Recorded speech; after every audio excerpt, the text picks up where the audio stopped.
this police pursuit heading southbound on the 110 freeway. Here where LAPD overhead in the airship and on the ground following this person wanted for burglary. Jeff, you keep saying, we really don't know, and we don't know whether or not this was associated with some of the looting, but we have seen so much of that over the course of the last few days.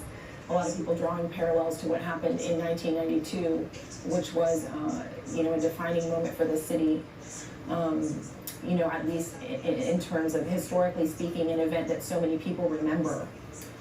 And when you hear about assault on a police officer when it involves a police pursuit, a lot of those are, they catch somebody doing something, run to a vehicle, then that vehicle takes off, and a police officer is trying to stop that.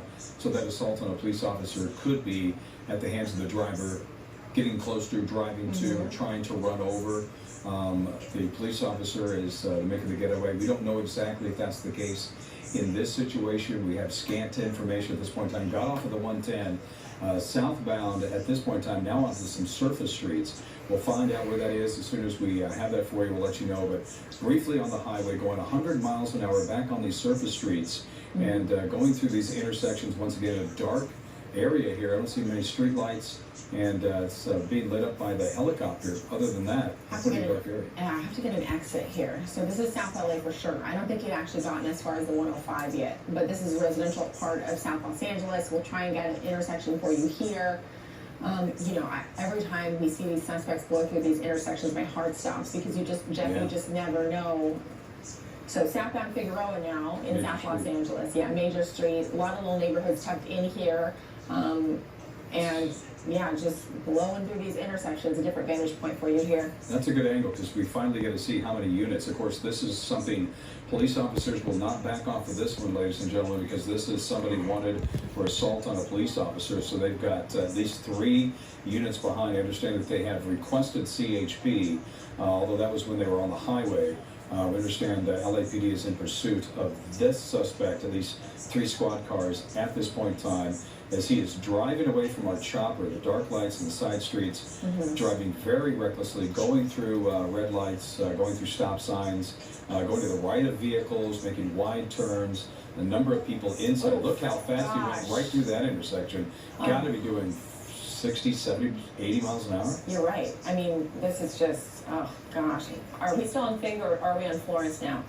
We might be. Either if this person is still on Fig, they're going parallel to the 110 freeway southbound, I believe. We're going to try and get that locator for you. It's possible that they will hop back on the freeway if they're not about to do that now. Well, we are getting some new information. It's interesting because this is wanted for assault on a police officer. We're understanding now that those units may be backing off, and the reason would be because, Sarah, we saw how fast this guy was driving through these intersections. Officers can back off if they deem this to be too dangerous, and it's certainly going, making a right-hand turn very quickly, almost rear into the car sitting there at the stoplight. But we understand now this will be not necessarily followed by LAPD, but of course the chopper will continue to follow this. And Sarah, if they crack up and crash, then police officers will be standing by to pick up the pieces, so to speak.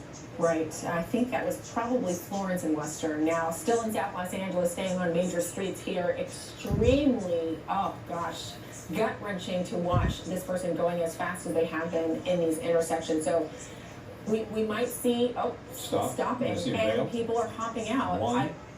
We lost the picture. 1. Okay. At least 2, right? Well, yeah, because I saw the other side of the van open up, so that may be the driver there. And I saw a passenger door open up on the right side. So at least 2 suspects on the run, as this is in South LA. Suspects wanted for burglary and assault on a police officer. Running inside, maybe running into one of these houses or into one of the backyards. Interesting because they stopped after it looked like the police had backed off already. Right. So they weren't on the ground, but I think they took the opportunity to bail and heading. Was he trying to get into a car? I don't know. And what's so odd is they got to an intersection, they've been blowing through those red lights. He went through a red light, made a wide right-hand turn, and then kind of stopped. once he made it through the intersection, and that's when they decided to bail out. I guess they thought that maybe they were no longer being chased and that they could easily get away. Yeah, so the cops know where at least one of these guys is. So you see that, media helicopters. And there they are. Let's see if they apprehend the suspect. We're at a bad angle here, aren't we? It's a little hard to see. It's dark out there. We're relying on that light from law enforcement. The law enforcement helicopters have the light. We don't. But it looks like, there we go. He should give up. There he goes on the ground. He's suspect done. one and suspect. This is the same angle, right? Same one, yeah. Same angle, different chopper shot. So they had their guns out briefly. Looked like they put him away, took him into custody. He surrendered. But there was another person in the car. Well, he was in a black shirt, and then it appears now he is shirtless. I don't know, at some point in time when he was running from police, he took his shirt off. I don't know if that may have got caught on it, but they might have hopped a couple of fences. Maybe that's why. But there, I believe there's at least one other, but we really don't know. We heard that there were suspects wanted for burglary and assault on a police officer, so there might have been more than two. Oh, they're looking for someone. You can tell they're using that helicopter. There's the suspect vehicle right there. That is the white large SUV coming into picture now. Now we got 3 doors open, so you wonder if there were 3 people or more. Yeah, we're going to try and get an intersection for you here. So the car is left in the middle of the intersection, blocking the street right there, and then they're looking for someone else in this neighborhood. One's in custody at this point in time after not really a foot chase. It just appeared that the suspect took off on his own. Police officers were able to round him up after he ran through a couple of city blocks and then went through a residential area and up into a driveway and then just kind of gave up, which was the smartest thing he's done tonight. Yep, really kind of a scary chase for a lot of reasons, but every time you see somebody driving 60, 70, 80 miles per hour through an intersection on a surface street, your heart stops. Absolutely. You think the worst. You think somebody out there with a family. I think that all the time, but it looks like people are out looking around, seeing what's going on. Some of the neighbors probably wondered what's going on. Oh yeah, for sure. You see that light hitting your house. You wonder what's happening. Sometimes those helicopters will fly low enough that they can get on the loudspeaker and say, "Hey, get inside. We're looking for someone." They can give instructions over the loudspeaker to talk low in case the officers aren't physically there on the ground. Lots of activity. Of course, the chopper overhead is one of the signs that people hear, they come out and investigate and see what's going on. It was of interest to me, as you had mentioned, just how scary it is to see them go through these side streets going 70, 80 miles an hour. If somebody's in a crosswalk, they come up on them so quickly, and that's it. I mean, that's what is so dangerous about this. And on top of that, it's nighttime.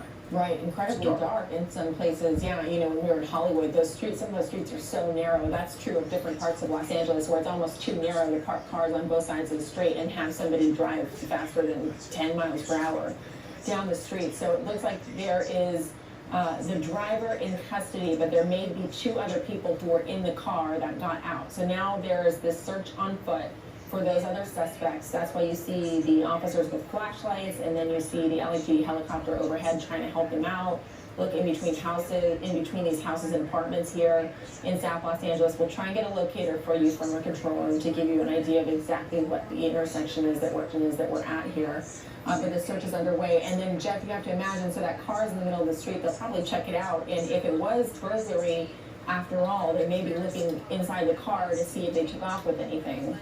Yeah, that's one of the things we might assume. It might be some looters. We're not for sure, but if they were able to get some of that stolen property and find out where that was from, they'd be able to trace back their steps as to where they were.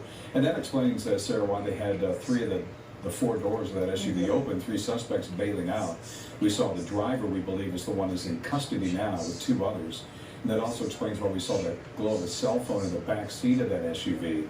And the passenger side on the driver, next to the driver, bailed out as well. Went through a couple of homes. We've got a couple of scenes here. One, of course, is going to be where they ditched the vehicle.